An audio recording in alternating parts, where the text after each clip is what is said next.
আপনার কাছে হাত জোর করে বলতেছি, এই জাহান্নামের ঘটনাটা শুনে যাবেন। হ্যাঁ, আপনি হয়তো জানেন না জাহান্নাম কত ভয়ানক। আপনি কি জানেন জাহান্নামে আপনাকে এই আকৃতিতে শাস্তি দেওয়া হবে না। আপনাকে শাস্তি দেওয়ার জন্য 19 জন ফেরেশতা বাজেট করে রেখেছে। শুধু তাই না, আপনার একটি মুখের দাঁত হবে 17 কিলোমিটার, একটা দাঁত হবে উহুদের পাহাড়ের মতো। অবশ্যই আপনি ভাবুন তো, সেই অবস্থায় আপনি যদি জাহান্নামী হন আপনার শাস্তিটা কেমন হবে। আল্লাহ রাব্বুল আলামিন ঘোষণা দিবে, হে ফেরেশতারা, তোমরা এই আগুনকে ভয়ানক থেকে ভয়ানক করো। তখন ফেরেশতারা 1000 বছর আগুনকে জ্বালাতে থাকবে। তখন আগুনের কালার হয়ে যাবে লাল। তখন আল্লাহ বলবে, হয় নাই ফেরেশতারা, আরো জ্বালাও। আবারও 1000 বছর জ্বালাতে থাকবে, আগুনের কালার হয়ে যাবে সাদা।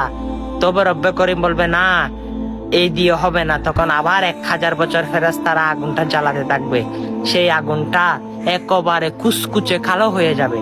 সেখানে যদি আপনাকে ফেলা হয় আপনার অবস্থাটা কেমন হবে বুঝেন নাই? আপনার শরীরের আকৃতিটা শুধু শাস্তিটা বুক করার জন্য কতটুকু দূরত্ব করা হবে আপনি জানেন? এই কাঠ থেকে এই কাঠ যাওয়া পর্যন্ত 500 বছর সময় লাগবে। নাউযুবিল্লাহ মিন যালিক।